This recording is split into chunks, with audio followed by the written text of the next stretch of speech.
Meus irmãos, a paz do Senhor, somos gratos a Deus por mais uma vez estarmos aqui nessa noite para junto adorarmos, bendizer e exaltar o nome daquele que vive e reina para todos sempre. É por Ele, por intermédio dEle, é que nós estamos aqui nessa noite.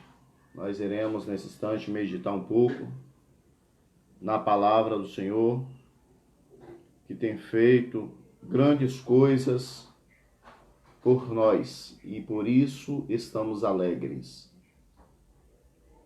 Vamos orar nesse instante, agradecendo a Deus pelo dia pela qual o Senhor tem nos dado, pela qual o Senhor tem nos abençoado com toda sorte de bênção. E é motivo de nós nos alegrarmos no Senhor. Oremos. Querido e soberano e eterno Deus, Pai Criador dos céus e da terra, a Ti, Senhor, glorificamos o Teu nome, que é digno de toda honra, de toda glória, de todo louvor. Deus Santo, Deus querido, seja conosco nessa noite, em nome do Teu Filho amado Jesus. Amém. Irmãos, nós queremos já agradecer a Deus pelo dia qual que o Senhor tem nos dado, pelo dia que o Senhor tem feito em nosso favor. Isso é motivo de grande alegria de estarmos felizes, porque Deus tem feito maravilha em nosso meio, né? Nós, apesar de todo o labor que está acontecendo, nós somos gratos a Deus por tudo que o Senhor tem feito em nossas vidas. Nós devemos tributar a Ele a honra, a glória, o louvor, a exaltação, porque o Senhor tem feito grandes coisas em nosso meio e por isso estamos alegres. É motivo de nós nos alegrarmos no Senhor, é motivo de nós nos bendizer o seu santo e eterno nome, que é digno de toda a honra, todo louvor e toda exaltação. Nós estamos vivendo uma época de calamidade, mas nem tudo está perdido, não é verdade? Nem tudo está indo à boca rota. Nós estamos aqui com as lições, né, que nós começaremos a estudar a partir de domingo. Não sei se vai ser possível ter o culto, né?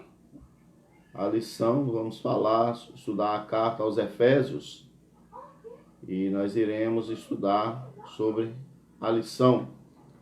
Então, é motivo de nós nos alegrarmos no Senhor, que é digno de toda a honra e toda a glória. Irmãos, vamos meditar no Senhor nessa noite, no livro dos Salmos, capítulo de número 37, que diz: junto aos rios da Babilônia nos assentamos e choramos, lembrando-nos do dia de Sião. Nos salgueiros que há no meio dela, penduramos as nossas harpas. Porquanto aqueles que nos levaram ao cativos, nos pedias uma canção, e os que nos destruíam, que os alegrássemos, dizendo: cantai-nos um dos cânticos de Sião. Mas como entoaremos cântico ao Senhor em terras estranhas? Se eu me esquecer de ti, ó Jerusalém, esqueça-se a minha destra da sua destreza. Apeguem-se mim a língua ao paladar, se mim não lembrar de ti. Se não preferir Jerusalém, a minha maior alegria. Lembra-te, Senhor, dos filhos de Edom no dia de Jerusalém. Porque diziam: arrasai-a, arrasai-a, até os seus alicerces. Ah, filha da Babilônia, que vai se assolando, a filha da Babilônia, que vai ser assolada. Feliz aqueles que te retribuir consoantes nos fizestes a nós. Feliz aquele que pregar teus filhos e ter com eles nas pedras.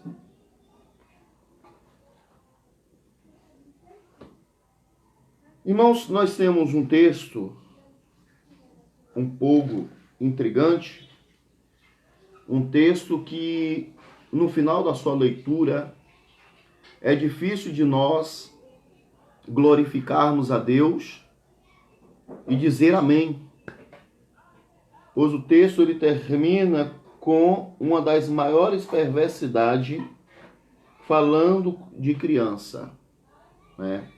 Esse salmo ele foi escrito por... Não tem o seu autor sobre quem foi o autor desse salmo. Alguns judeus ou uns levitas. Mas esse salmo ele retrata a história do povo de Israel, o povo de Judá, depois de ter voltado ao cativeiro. E observe que o texto ele começa na seguinte expressão. O texto ele diz a seguinte forma: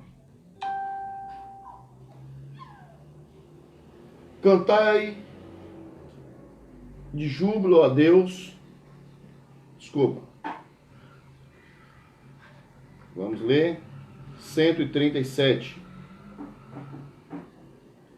Que diz: às margens dos rios da Babilônia, nós nos estávamos e chorávamos, lembrando de Sião. Observe que o texto ele já começa com uma lamentação. Ele já começa trazendo uma reflexão de uma lembrança. Observe que os verbos estão conjugados no passado. Às margens do rio da Babilônia, nós nos assentávamos. Aqui o povo de Israel está dizendo e fazendo lembrança do passado, que quando ele estava na Babilônia e lembrando como eles eram amargurados, né? O povo de Israel, quando estava no cativeiro, levado pelos babilônicos, eles estavam ali à beira do rio, porque ele não estava na sua terra natal. O texto ele vai nos declarar algumas coisas, que eles estavam destronados ou deslocados do seu habitat natural. A Babilônia não era o lugar do povo de Israel. A Babilônia, ele estava ali porque eles foram tirados à força da sua terra natal. A Babilônia não era o lugar o habitat natural do povo de Judá. Então, eles estavam ali retirados de forma truculenta e violenta.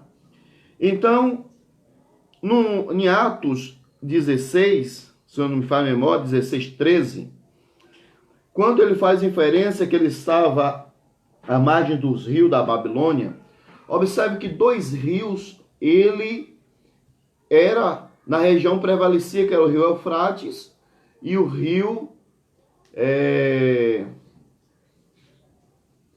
me falou aqui a memória o nome do outro rio.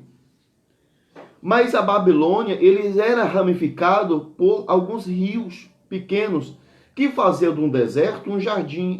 A Babilônia era um lugar rico em água. Então, entre esses rios que cortavam a Babilônia, o povo de Israel, eles costumavam ir procurar refúgio. E lá no livro de Atos, capítulo 16, ele vai expressar muito bem essa condição do povo de Israel orando, às vezes ia para o rio para orar. E observe que aqui o salmista ele lembra muito bem, ele diz que às margens dos rios da Babilônia, nós estávamos e nós assentávamos e chorávamos. lembrando de Sião. O que é que o povo estava querendo dizer com isso? Que eles estavam ali, uma terra hostil, e lembrando como eles eram felizes, né? Como eles eram a terra, sua terra natal, Judá, Jerusalém, Sião, como eles anelavam por isso. Nos salgueiros que lá haviam, pendurávamos as nossas harpas, pois aqueles que nos levaram ao cativo nos pediam canções, e os nossos opressores, que fôssemos alegres, dizendo, entoai-nos alguns de cântico de Sião. Aqui no verso de 1 a 4, observe que algumas coisas devem ser consideradas. O povo de Israel, ele estava em Babilônia como presos, povo cativo. E os seus opressores, eles pediam para que o povo cantasse. Mas, irmãos, uma primeira coisa que me chama a atenção nesse texto. O texto no versículo de número 2, ele diz, nos salgueiros que ali havia, pendurávamos as nossas harpas. Observe que o povo de Israel, mesmo indo para a Babilônia, mesmo indo para o cativeiro, eles não esqueciam aquilo que lhe dava prazer, que era os instrumentos de adoração, que era aquilo que eles tinham por excelência, que eles iam para o cativeiro para adorar a Deus. Mas por algumas circunstâncias, eles penduraram os seus instrumentos, que eram instrumentos de louvores, de exaltação, porque eles estavam tristes. Porque aonde há choro, eles diziam no versículo 1, que eles sentavam e choravam. Choro é sinônimo de tristeza. Agora você imagine uma pessoa no cativeiro, uma pessoa ali presa pelos seus algozes, e ainda os seus opressores, em forma de desdém, em formas de desdenhar da fé, ainda fala para as pessoas, cante aí para nós, vamos lá, cante. Canta aquelas músicas que vocês cantavam lá em Jerusalém, para nos alegrar. Ó, tá um marasmo, ó, aqui tá uma tristeza, cadê aquela alegria de vocês? Vamos lá, pega os instrumentos de vocês e cante aí, porque nós queremos nos divertir. E muitas das vezes é isso que acontece conosco.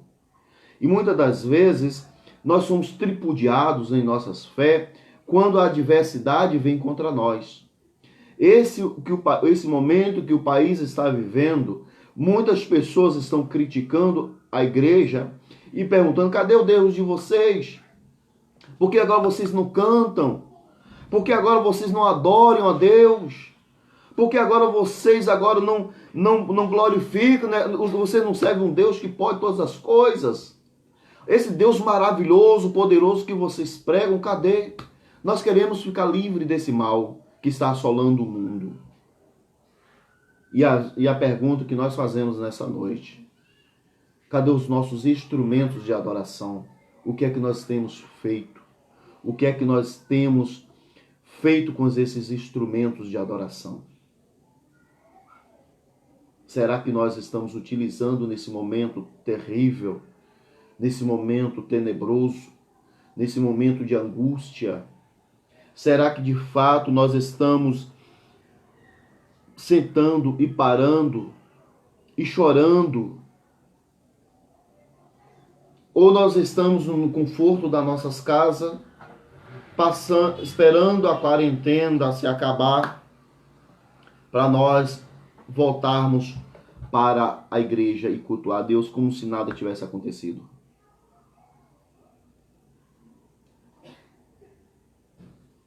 Os israelitas, eles levaram os seus instrumentos, de adoração. A memória pode abrir feridas, irmãos. Observe que o texto de versículo 1 do versículo 4, o versículo 4 vai dizer assim, ó: como, porém, haveremos de entoar o canto ao Senhor em terras estranhas? O que é que esse texto vai revelar? O que esse texto vai nos dizer? O que é terra estranha? Terra ambiente, é circunstância. Terra é momento. No hebraico, ele vai nos dar inferência de geográfico, vai fazer referência a situações de situação adversa, né? E ele vai dizer: como, porém, haveremos de entoar o canto ao Senhor em terras estranhas? O que é que o salmista está querendo dizer nesse texto? Como nós vamos adorar a Deus, sendo que nós estamos amargurados, sendo que nós estamos em terra que é onde nós não temos motivação para adorar ao Senhor? Como haveremos de adorar a Deus?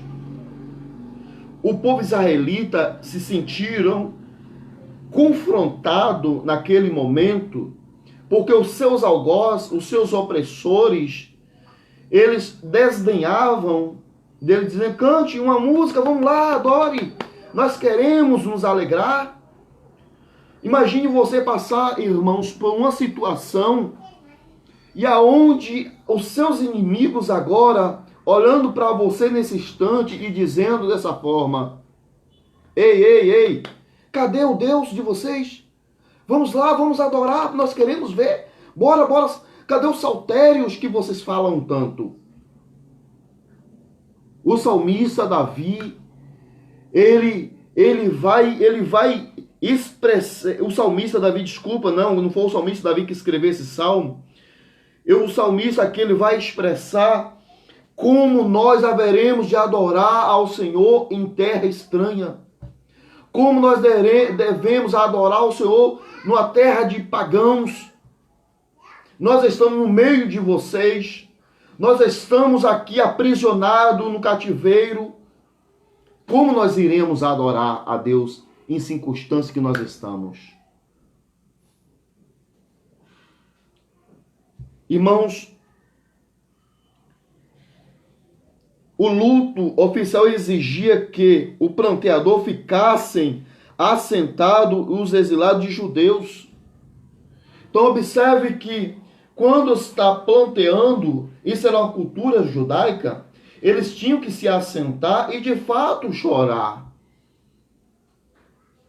Mas hoje nós estamos vendo uma situação da igreja que as coisas estão acontecendo e as pessoas estão com os olhos tapados, parecendo que nada está acontecendo.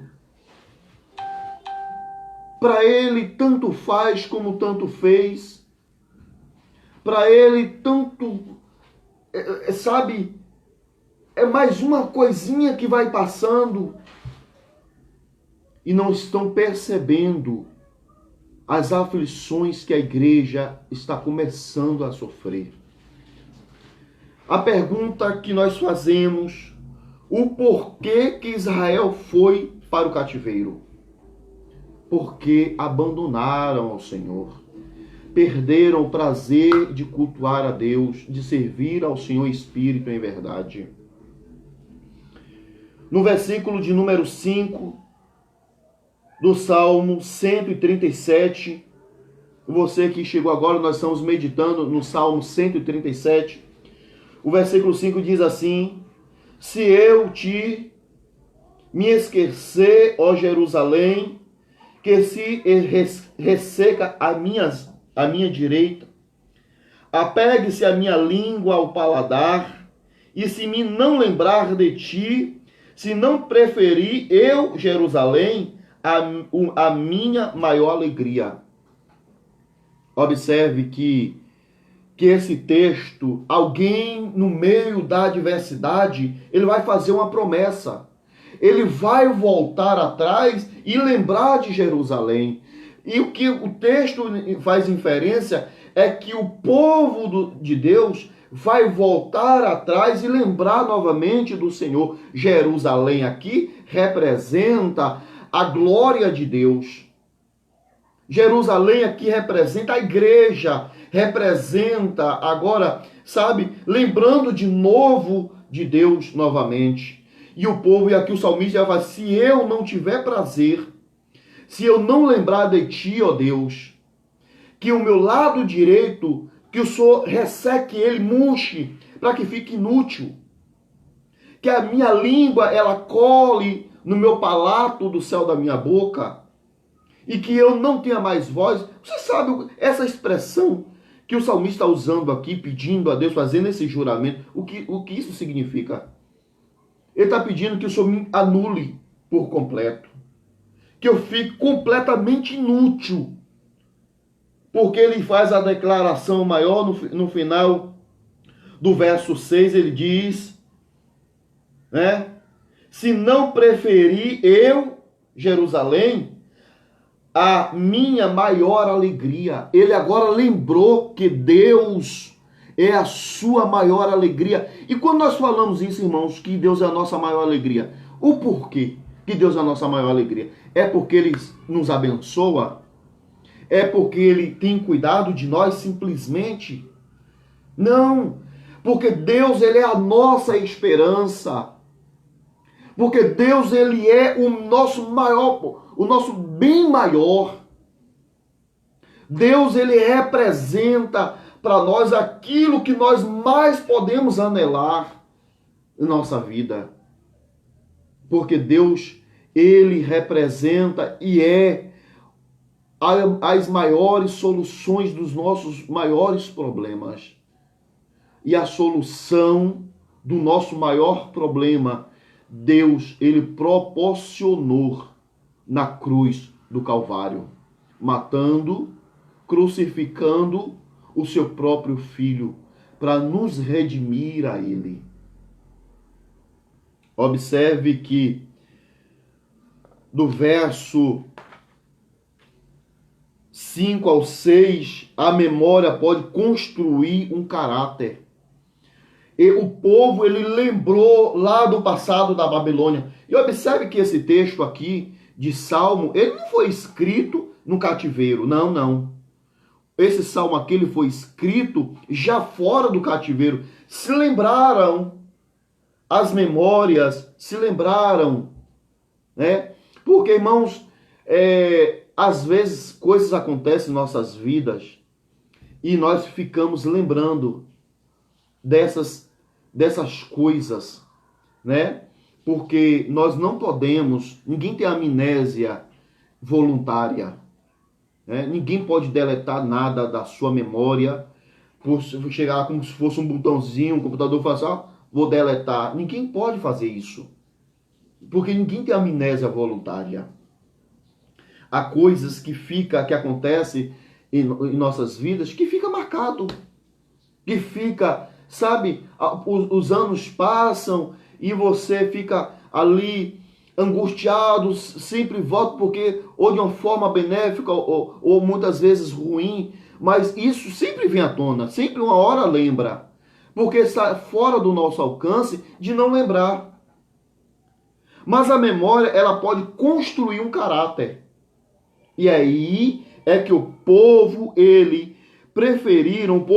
se lembraram do que passaram, do sofrimento que sofreram lá, dos desdém, e aí ele falou e fez essa promessa. Deus, que se eu não te lembrar, se eu não me voltar para o Senhor, se a tua causa, o teu reino, não for o meu maior prazer, que o Senhor esqueça o meu lado direito, que eu fique aleijado, que eu fico sem falar, porque ele estava dizendo em outras palavras que seria inútil, e para ele nada servia. E a pergunta é que nós fazemos e que nós temos que fazer. Como estamos nós diante de Deus? Será que nós temos priorizado Jerusalém? Será que nós temos tido prazer no reino dos céus? Será que nós temos, irmãos,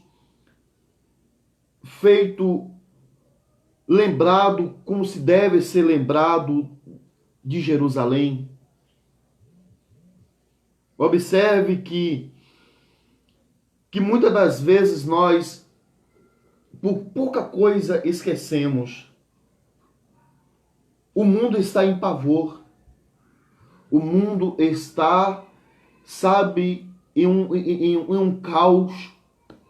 Os seus governantes, o nosso país aqui, todas as esferas, desde as 3 esferas de governo, estão apavoradas, querendo conter o mal, e muitas das vezes provoca um mal em prol de um bem maior. A recessão, o país aí se fechar o comércio todo, né?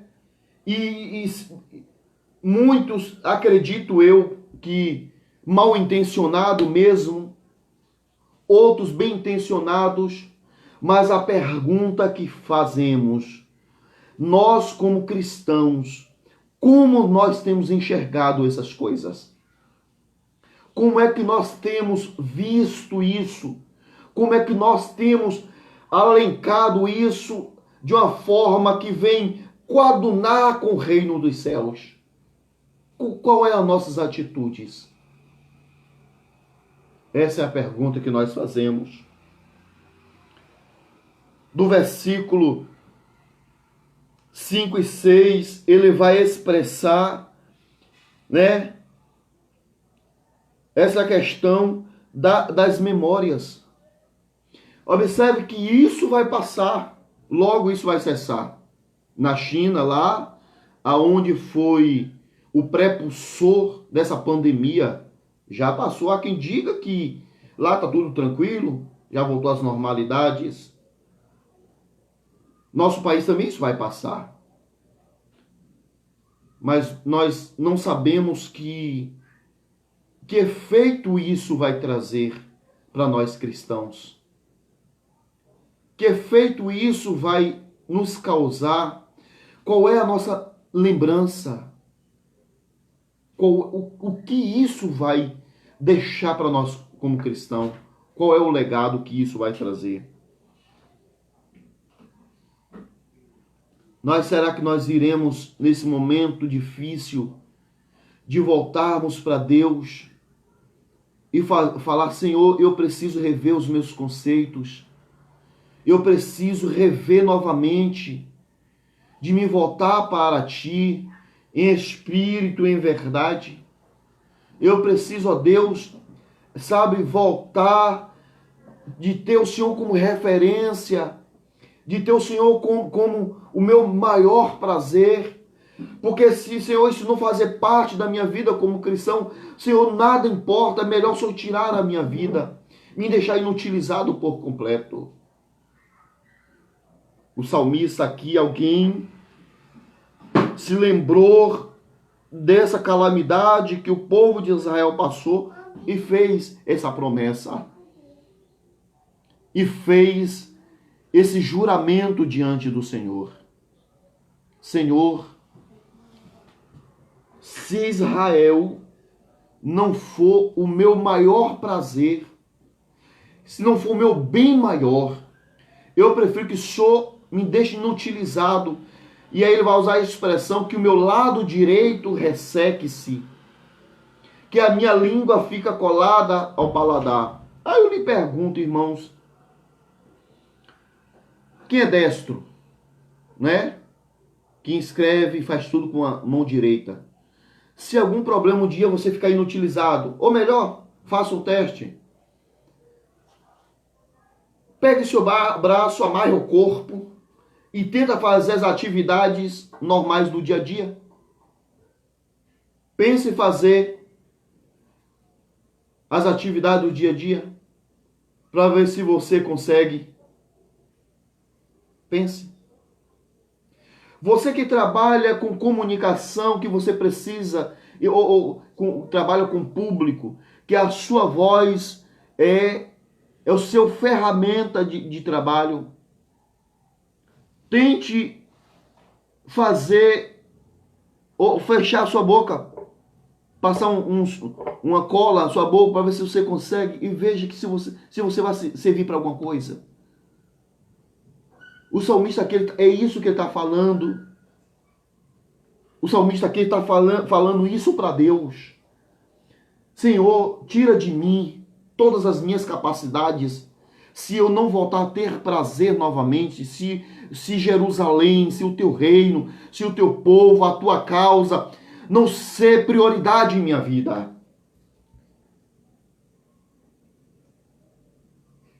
E nós, muitas das vezes, nós esquecemos dessas coisas. Isso vai passar. Mas a lição que nós fazemos qual é? O que nós tiramos disso? Mas no versículo 7 em diante, vai entrar em outro contraste, que aqui agora não condiz com o cristão. Observe que Israel, ele foi tirado do Egito, da sua terra, foi tirado do seu habitat natural, foi tirado, sabe, do seu conforto, foi tirado da sua, sabe, das suas pungências, foi tirado das suas mansões, do seu marasmo, da sua rede de conforto, por causa de uma coisa, por causa do seu abandono diante de Deus, da sua rebelião diante de Deus, por causa da sua desobediência diante de Deus, da sua natureza ruim. Essa é a verdade. Mas observe que o povo, e no verso de número 7, vai dizer assim, ó: contra os filhos de Edom, lembra-te, Senhor, no dia de Jerusalém. O que é que o salmista está dizendo aqui? O que é que o salmista está dizendo aqui? Contra os filhos de Edom. Primeiro, nós precisamos entender quem são os filhos de Edom. Os filhos de Edom, eles são descendência de Esaú, né? São descendência de Esaú. Judá são descendência de Jacó. Os hebreus são descendência de Jacó e os edomitas são descendência de Esaú. Observe que o conflito está na família. Por que o salmista, agora com tom de ameaça e de vingança, ele fala assim: contra os filhos de Edom, lembra-te, Senhor, do dia de Jerusalém. Nós precisamos entender isso aqui. Porque se você lê Obadias, que é o menor livro entre os profetas, nós iremos ver lá em Obadias que Deus ele vai fazer uma promessa de destruir os filhos de Edom, porque quando Nabucodonosor sitiou Jerusalém, e nós sabemos da história, né? E aí nós vamos entender o motivo que levou o povo de Jerusalém ao cativeiro. Quando Nabucodonosor ele sitiou Jerusalém, alguns israelitas, por sofrerem, não suportarem mais a angústia, a fome, a perseguição, tentaram fugir pelas brechas dos muros quebrados. E quem estava lá na espreita? os seus parentes, né? O familiar, os filhos, sabe? A linhagem de Esaú. Estava lá de cima gritando para Nabucodonosor: é isso aí! Destrui eles! Matam eles! E o texto, e aí eu convido a você ler o profeta Obadias, para você entender qual é a sentença de Deus e o porquê que Deus vai destruir e vai lançar uma sentença sobre os filhos de Edom. Que coisa horrível você vai ver. Porque, e Deus vai dizer, e o israelita, ele vai usar essa expressão contra os filhos de Edom: lembra-te, Senhor, no dia de Jerusalém, pois diziam: arrasai-vos, arrasai-vos, até os seus fundamentos. O que é isso que quer dizer?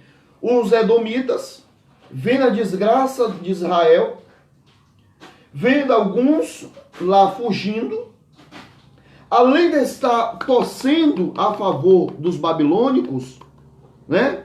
Eles lá de cima estavam torcendo para que, e gritando: que é isso mesmo, mate eles, derrube eles, acabe com eles.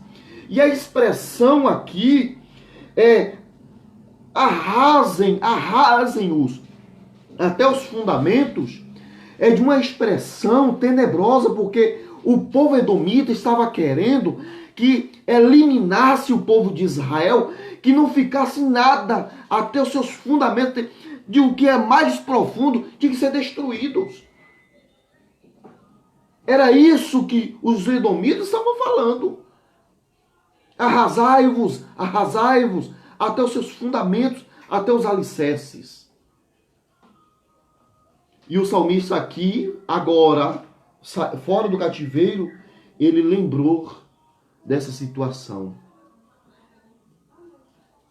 Irmãos, isso nos revela, primeiro, o sentimento de ódio.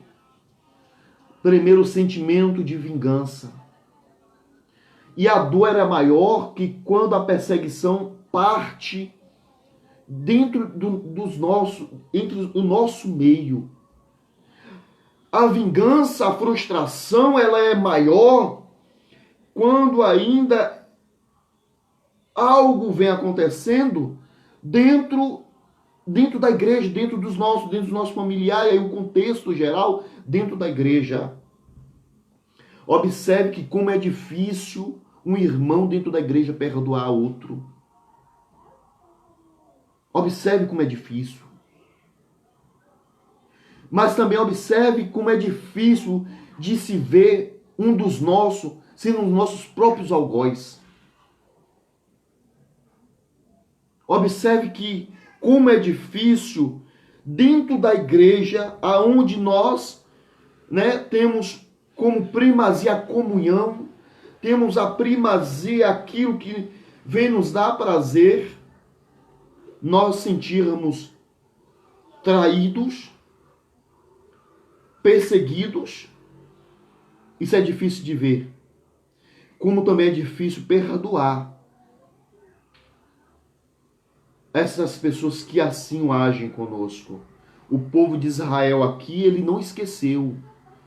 O seu sentimento de vingança foi crucial. Ele falou: Senhor, lembra-te dos filhos de Edom. Porque eles, quando nós estávamos sofrendo, nós estávamos ali perecendo, ele estava lá do alto, torcendo, soltando foguete, torcendo pela nossa desgraça. E isso nós não esquecemos, não. Isso nós não vamos esquecer isso. E por isso nós estamos te pedindo. Você sabe o que é esse texto aqui, irmãos? E aqui o verso 8 e 9 é terrível. É terrível. Ele vai dizer assim, ó: além dele pedir a destruição, que o Senhor lembre dos filhos de Edom, né, do seu parente, dos filhos de Esaú, Porque e a história vai dizer lá no profeta Obadias, Deus vai relatar essa crueldade dos filhos de Edom, para que você entenda a revolta aqui, e como é também para que você entenda que como é que age quem se levanta contra um dos nossos dentro da nossa igreja, ou seja, dentro da família, tanto família de sangue, né, de sobrenome, familiares, consanguíneos, e a família espiritual. Deus vai falar, retratar para ele a perversidade. Deus vai dizer: eu vou acabar com vocês, porque vocês, quando o povo de Israel estava sofrendo a perseguição, vocês não deveriam matar aqueles que estavam tentando fugir. Porque muitos estavam vendo os seus velhos, muitos morrendo de fome, e muitos tentaram fugir pelas gretas dos muros, e aí escapavam dos babilônicos, mas não escapavam dos edomitas. Os edomitas, e Deus vai retratar isso, que lá nas encruzilhadas pegavam e matavam o Israel. Além dele torcer para Nabucodonosor, para os babilônicos assolarem, destruir, passar o trator por cima de Israel, aqueles que tentavam fugir, ele também contribuía para a desgraça de Israel. Ele também era perseguidor. Ele falou: não, vamos ficar aqui, ó. Se um escapar aqui, nós matamos. Não vai fugir ninguém. Era isso que estava acontecendo. E era essa a maior dor, a maior revolta do povo de Israel com os edomitas, com os filhos de Edom. Porque era de uma linhagem ruim, sanguinária, perversa. E, irmãos, quantos edomitas nós temos dentro da igreja? Quantos edomitas têm se aparecido em nosso meio? E quanto tem sido difícil nós perdoarmos os edomitas dentro da igreja.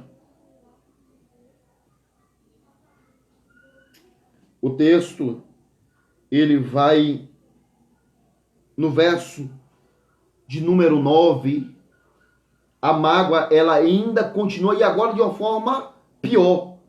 Ele vai dizer assim, ó: filha da Babilônia, né? Filha da Babilônia, que há de ser destruída. Feliz é aquele que te der o pago do mal que nos fizeste. Você consegue entender isso aqui? O povo de Israel, agora aqui, fazendo prevalecer aquela velha expressão: dente por dente, olho por olho.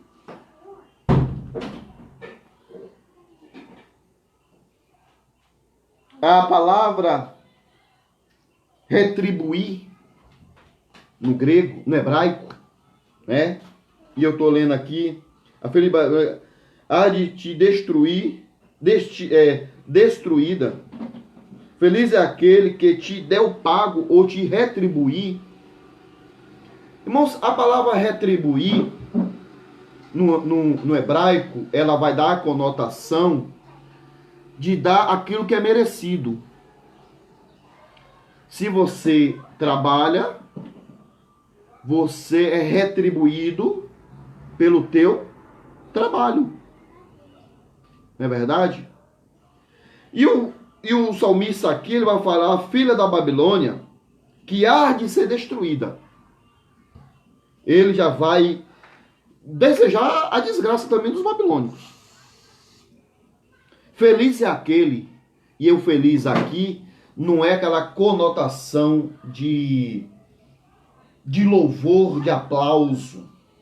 O sentimento aqui é de vingança. Observe que o salmista, ele vai dizer: feliz aquele que te deu pago do mal que tu nos fizeste. Ele vai, e aí, em outra tradução, corrigida, ele vai dizer, usar a seguinte expressão: a filha da Babilônia, que vai ser assolada. Feliz é aquele que te retribuir da mesma forma que tu nos fizeste. Observe que além do povo de Israel não esquecer o sofrimento que eles passaram sitiado em Jerusalém, concernente aos edomitas, aos filhos de Edom, eles também agora se voltam e jogam uma praga, se gloria e aplaude, revela satisfação, revela sentimento de prazer, revela sentimento de nostalgia, de alegria imensa com a desgraça também dos seus algozes. E aqui, irmãos, vai destoar completamente do sentimento cristão. A Bíblia diz que nós devemos amaldiçoar os nossos inimigos? Não. A Bíblia diz que nós devemos abençoar os nossos inimigos. A Bíblia nos ensina, né? E algumas precisam tomar cuidado com algumas interpretações. E uma das que eu vou falar aqui, talvez não seja, mas a Bíblia nos ensina a oferecer o rosto, o outro lado, quando nós somos esbofeteados do outro lado. A Bíblia nos ensina nós orarmos e abençoarmos os nossos inimigos, os nossos adversários. Mas o povo de Israel aqui, não era isso que ele estava querendo. O povo de Israel aqui estava se gloriando e pedindo a desgraça. Sabe por quê? E aí no verso 9, ele vai dizer assim, ó, feliz aquele que pegar teus filhos e esmagá-los contra as pedras. Você consegue entender isso aqui? Você consegue entender o que é que o salmista está dizendo, expressando nesse texto? Para você entender isso aqui, você precisa entender a história. A história, ela revela, né, que quando Israel foi sitiado, foi uma matança terrível. Gente morreu de fome. Mas quando Nabucodonosor resolveu agora invadir Israel, eles extrapolaram, porque tudo que Israel passou foi um decreto divino. Deus permitiu, e entre a vontade decretiva e a vontade permissiva de Deus, não há diferença. Tem pessoas que conseguem separar e faz um malabarismo para explicar isso, que a vontade decretiva de Deus é uma coisa, a vontade permissiva é outra, mas quando na verdade não tem diferença, é a mesma coisa. Porque Deus, ele é o alfa e o ômega, ele é o princípio e o fim. Nada acontece sem a sua vontade. Porque se eu disser, irmãos, que algo acontece porque Deus permitiu, mas não é a sua vontade, nós vamos completamente destronar a soberania de Deus. Porque além de Deus, não há nada. A Bíblia diz, o próprio Deus diz, além de mim, não há outro Deus, nunca houve e nunca haverá um igual a mim. Não há um Deus comparável ao nosso Deus. Pior além dele. Deus, ele está aqui. O resto está tudo debaixo do seu poder. Ele manda e desmanda. Nabucodonosor assolou Israel, foi providência de Deus. Só que a natureza do povo babilônio, dos babilônios, eles extrapolaram. Como eles extrapolaram? Eles foram cruéis a ponto de pegar as crianças e arremessarem contra os muros, sobre as pedras, que os crânios das crianças explodiam. Eles faziam isso para limitar o povo de Israel. Se você estudar a história, sabe, o massacre que foi, você vai ver que coisa horrenda, que carnificina foi. E aqui, o povo de Israel, você está pensando que ele esqueceu? Esqueceu não. Olha que o verso 9 ele diz: feliz é aquele que pegar teus filhos e esmagá-los contra as pedras, contra a parede. Ou seja, está dizendo, e fizer com vocês a mesma coisa, com os filhos de vocês, aquilo que vocês fizeram com os nossos filhos. A mesma coisa eles falaram para os filhos de Edom. Contra os filhos de Edom, lembra-te, Senhor, do dia de Jerusalém. Porque diziam, arrasai-a até os seus fundamentos. Lembra deles. Porque ele também desejou mal para nós, faça com ele a mesma coisa.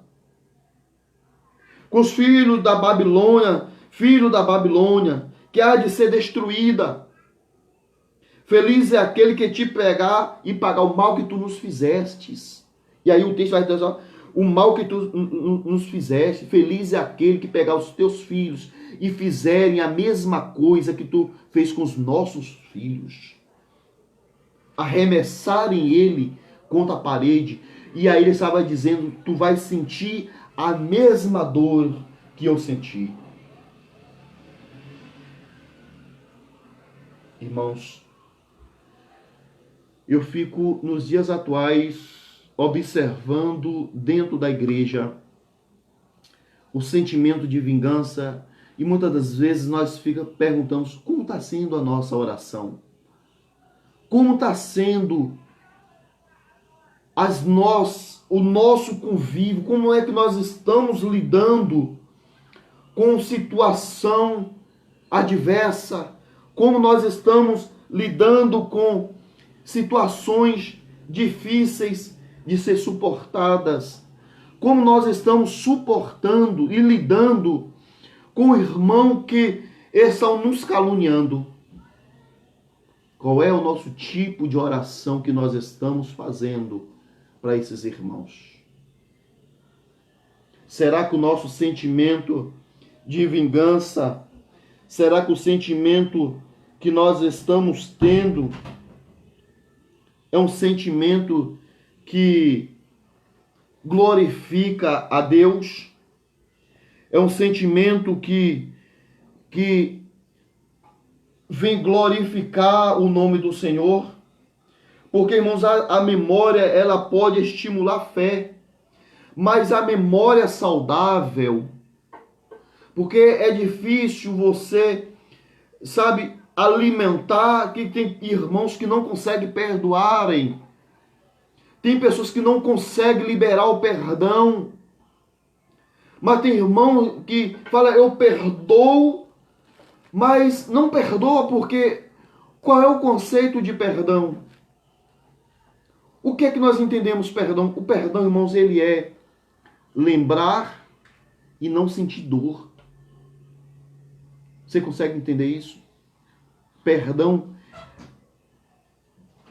o seu conceito, o seu efeito é lembrar e não sentir dor. Esse é o conceito de perdão. Tem muitas pessoas dentro da igreja que não conseguem perdoar o próximo, não conseguem perdoar uma irmã ou um irmão que no momento, sabe, de fraqueza, momento de invasão da sua carne pecaminosa, o caluniou de uma forma, sabe, difícil de ser entendido, e essa pessoa não consegue perdoar, mas em vez disso, ele arroga para si o sentimento de vingança. Tem muitos irmãos dentro da igreja fazendo oração de macumbeiro. Você conhece alguém que já orou para alguém? Senhor, Ó, o irmão fulano, a irmã fulana fez isso comigo. Meu Deus, lembra dele. Mostra para ele que não se toca no ungido teu, se auto-arrogando para si uma pseudo-santidade. Parecendo que ela não pode ser tocada. Irmãos, Jesus foi criticado. Jesus foi caluniado. Imagine eu e você. Imagine nós. Imagine eu e você que somos passíveis de erros.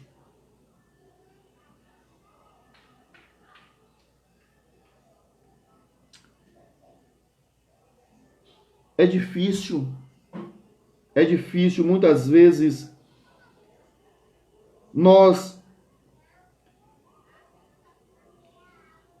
lidar com essa situação dentro da igreja sem insultar o próximo, né? Quando alguém nos insulta, quando alguém, sabe, como está escrito em Hebreus 12, 25 a 29,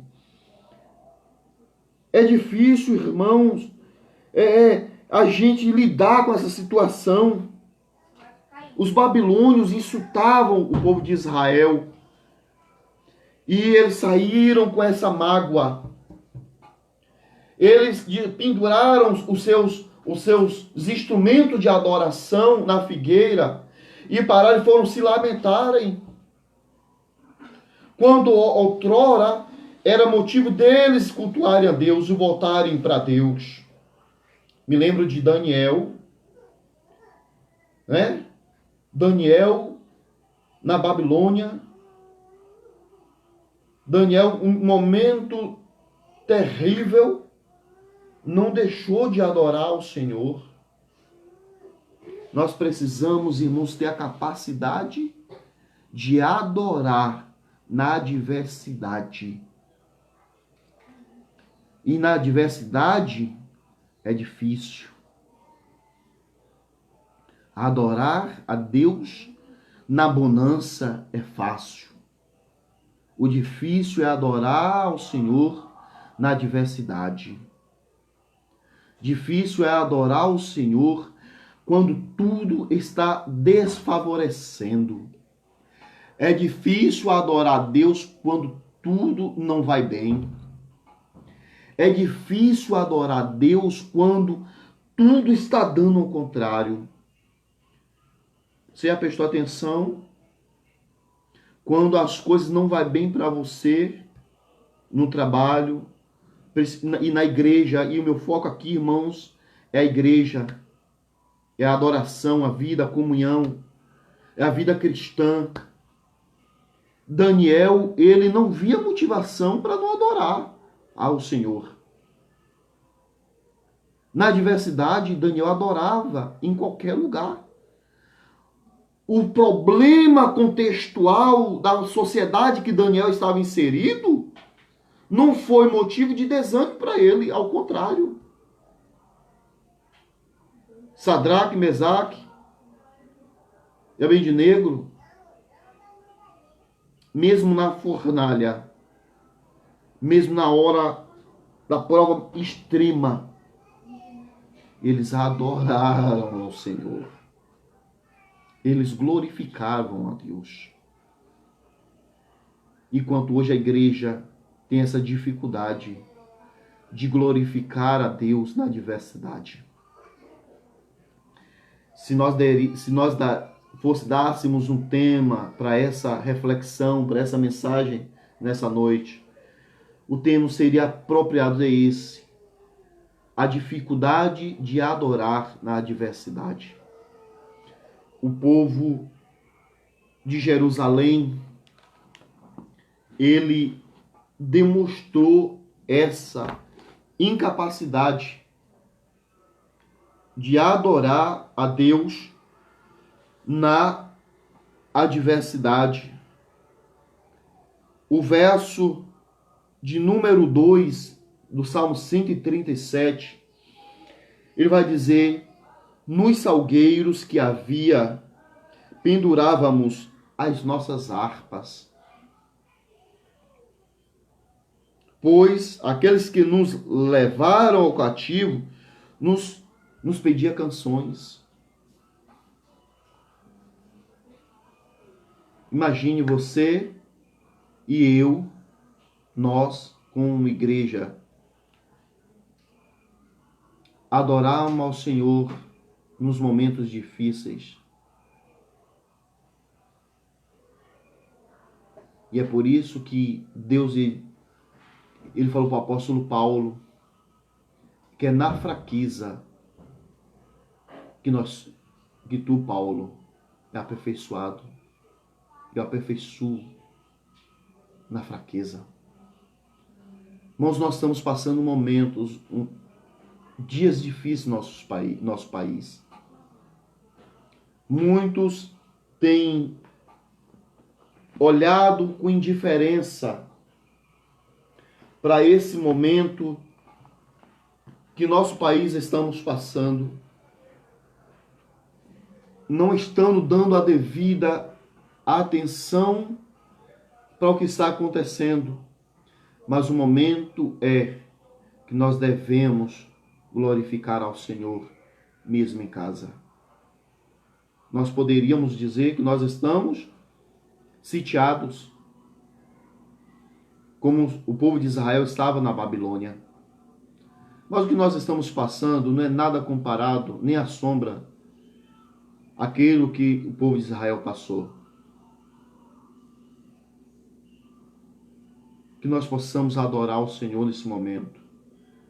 Nós estamos impedidos por um decreto de uma esfera governamental e por respeito às Escrituras, nós estamos obedecendo, porque o crente, ele tem que ser obediente. Faz parte da vida cristã a obediência. É um dos princípios cristãos, é a obediência. Principalmente às Escrituras. Mas, por outro lado, nós estamos sofrendo porque nós estamos cesseados de fazer que é adorar ao Senhor no templo, na comunhão dos santos. Mas nós podemos não de pendurar as nossas harpas, os nossos instrumentos na figueira. Ao invés de nós pararmos à beira do leito do rio, como fez os israelitas, o povo de Judá, e se lembrar de Sião, como eles eram felizes e não sabiam. Esse é o momento de eu e você parar e refletir o quanto a nossa igreja, o quanto se deve ter prazer, o quanto a oportunidade de cultuar a Deus, ela é maravilhosa. Que não fiquemos só na lembrança, mas que nós possamos ter a consciência e que quando nós voltarmos, exercer o nosso ofício, o nosso direito constitucional de cultuarmos a Deus, nós possamos agora voltar com outra mentalidade e dizer, e falar como o salmista falou: alegrei-me quando me disseram, vamos para a casa do Senhor. Que nós possamos ter prazer em cultuar a Deus. E que nós hoje possamos adorar a Deus aonde nós estarmos.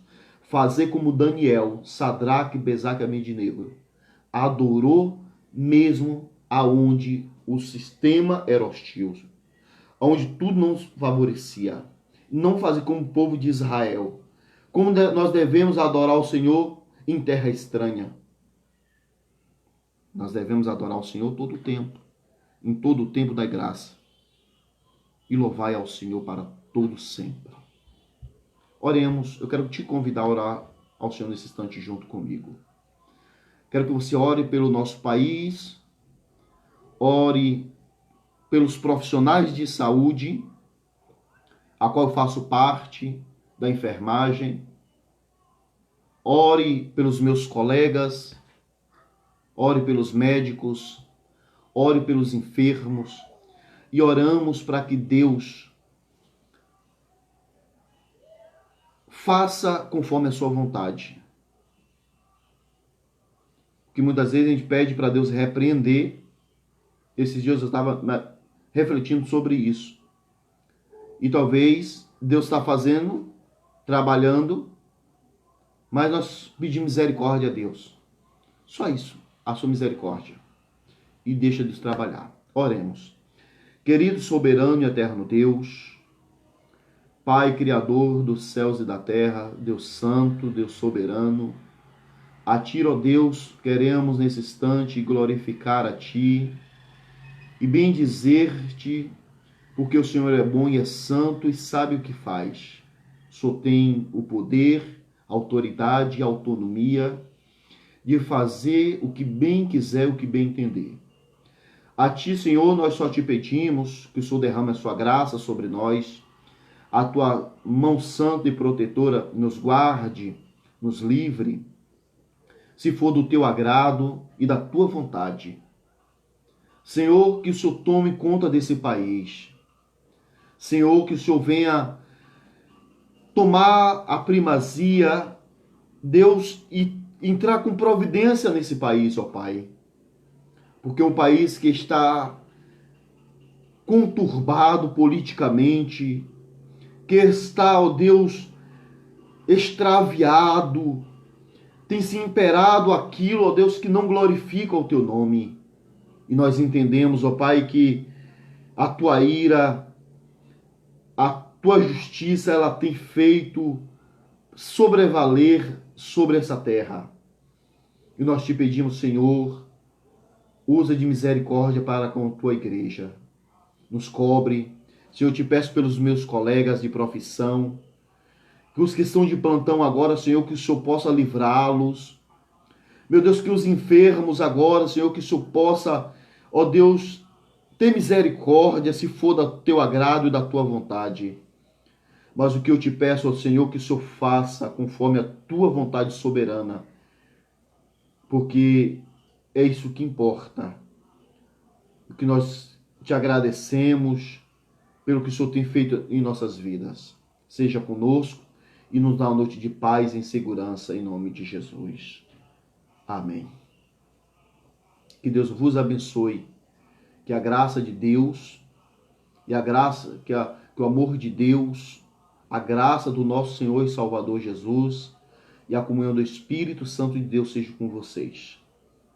Que vocês tenham uma boa noite e em nome de Jesus. Amém.